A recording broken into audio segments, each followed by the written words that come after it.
What's up, everybody? And we're working on the Honda again, and what we're going to be doing now is doing the transmission filter and the fluid. We got it right here.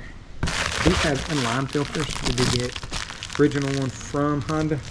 Here's part number P25430-PLR-003, and it is an inline filter, and we got Honda fluid. There we go, genuine Honda ATF DW1 is what it uses. It says to do the drain and fill, it only calls for 3.5 quarts, so they gave us 4. The way you're going to do this now, I know y'all probably can't see down in there, but so you can see a little elbow right there. If you look right down below it, there's like a big round black piece. That is your filter. So we'll have to take the airbox off and then get down in there. It looks like it's got 2 little squeeze clamps on there, one on each side. Just pull it off and change that out. Honda does like to do their transmission filters a little different, but we're going to go ahead and get onto doing this. So let me turn my light on a little different. I'll set y'all up too. Now that I get y'all set up, the way we're going to do this is we got to pull the airbox off, and the mass airflow sensor is right here. Got a connector on the back. We're just going to pull it off.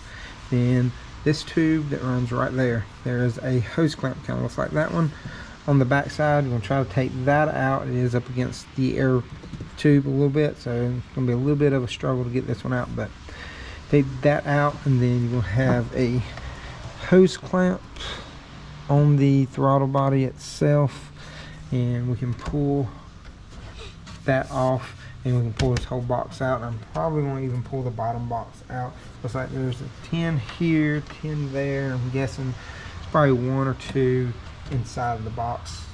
So I'm going to start by pulling this, so get that kind of freed up.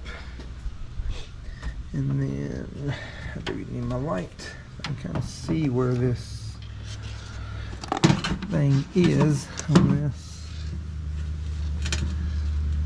Aha, I see it right there. It's gonna be a little bit of a pain to get to. Now the hose clamp for the throttle body portion is really far down in here, and it's super tiny. It looks like it's probably about a 5 or 6 millimeter, but it does have Phillips head on it, so we may be able to get our Phillips head down in there. Let me see what size this thing is.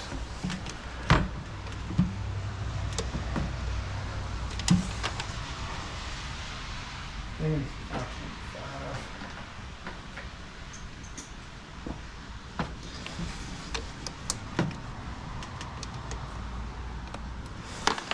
It is a 5.5.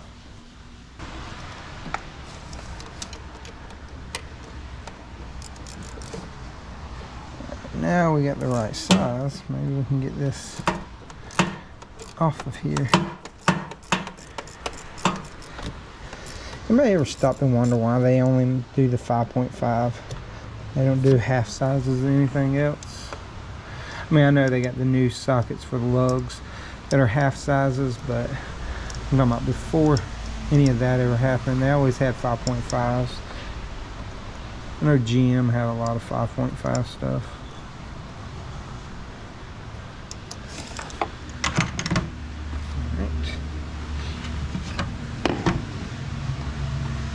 Actually may pull it off right here, and then that way I can maneuver it.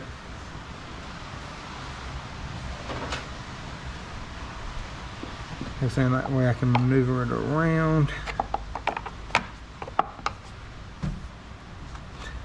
And then get it once we get over here.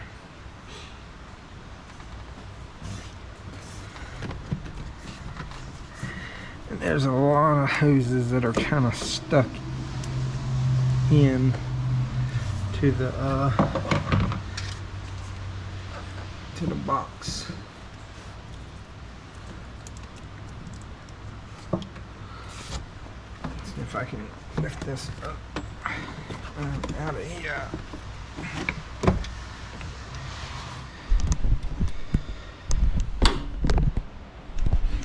Alright, so we have some broken boots right here. I'm gonna go tell the owner of the shop, let him see what we got going on and see what he wants to do about that. But I still got to get this off anyway, and that way we can get this out of the way to get to that filter. Alright, you got the box out and you see now just how torn this was. This is the spot that goes to the air cleaner. You can tell it was torn for a while. Look how dried out that is. You might not be able to see it on here, but we got this tube out, and to hold the thing, because it will clamp back around, I just use a pair of needle nose vice grips to hold that hose clamp right there while I'll pull it out. Here's the rest of the box. It was 10 there on the right, 10 on the front, then it's like a little rubber grommet on the back. There's your airflow sensor, and it's held in on a spot right there. It's got like one of them little squeeze clips, and you can see the rest of it's torn right there. And I know I didn't show any of this, just I was trying to get it out, and then the owner came in so I could show him that. We took this elbow out. Now it's down right there, and all it does, it just pulls out. Make sure I'm showing that right. It sits in there like this, and you just lift up, and this whole elbow will come out. And now here's your connector right there. I'm just going to hold that and keep it up here. Get this back out of the way, and we're going to show y'all where this filter is. Got anything? There's your filter right there. No, too bright, too bright. Your filter is right there. Yeah. Love it. Love that they put it like that. But that's where it is. So you got a hose clamp back here on the back, and the line comes right here. And then behind there, all the way on the back side, is another hose clamp that is, of course, facing the worst way possible. So, but there is a bracket that holds it in. I don't know how well y'all can see, but there's a 10 here and a 10 there, and then there's a clip that holds on a wiring harness piece. This one right here clips onto it, but we can take these two 10s out, and we could probably move that around. But yeah, be honest, it might be worth it to even pull the throttle body off. I'll pull the throttle body. It's just, what is it? 2 connectors, 1, 2, 3 lines, and then 4 12 millimeters. Yeah, I may go ahead and do that. I can actually probably just keep the lines on and just flip it out of the way, and then just disconnect these connectors. Yeah, I may do that. I hate when they put this rubber around these damn connectors, because they are hard to squeeze whenever they got that rubber around them. And then I could probably take these 4 12s out and just fold the throttle body down. Yeah, I think that's what I'm going to do. So, update. We didn't have to take the throttle body off. Actually, there is a 10 millimeter with a cover on it right there, and it houses the filter onto it, kind of like a fuel filter type deal. Then we got in there with a pair of needle nose and took this side off, pulled it back, and it came right off, no issues. Now we got it where we can pull the filter out and kind of flip it, and we should be able to get to that connector now and pull that right out. Let's see if I can show y'all. See the little bracket right there on the bottom? That's where it sat in. and we should be able to get right to the back side and get that next hose clamp off and pull it right out, which makes it a whole lot simpler. So all I gotta do is just put the connectors back on. Just as a disclosure, if y'all haven't already noticed, it's the first time I've ever done this. So we're kind of going with it together. So here is the new one, here is the old one. Going to compare them, make sure they look the same, do the same. Now we can stick this back on. Just remember the orientation that you had it, just so you can put it back on the right way. So we got the car jacked up, and what you're gonna have to do is, there's a belly pan right here. You're gonna take this off. You're gonna have 3 of these little Phillips head screws. One's gonna be over here somewhere, one back there, and one over there. And whenever you do that, you just pull it off. Got some little tabs you'll have to pull it out of too. And then once you do that, there's a drain plug right here on the front. I know it's a little dark. This uses a 3/8 ratchet, and it may be a little tight. They have to use a breaker bar. I can get my ratchet back up in there to do this. But whenever you drain it, you might get some into this plastic, but just spray it out with brake cleaner. But we do have a new air tube coming, and luckily Advance had one. It's odd that they had one, but they're supposed to be bringing it. So I'm gonna drain this out. It may be a little tight, so like I said, I had to use a breaker bar to break that loose. Got it back down on the ground, got it drained, and the dipstick tube is right here.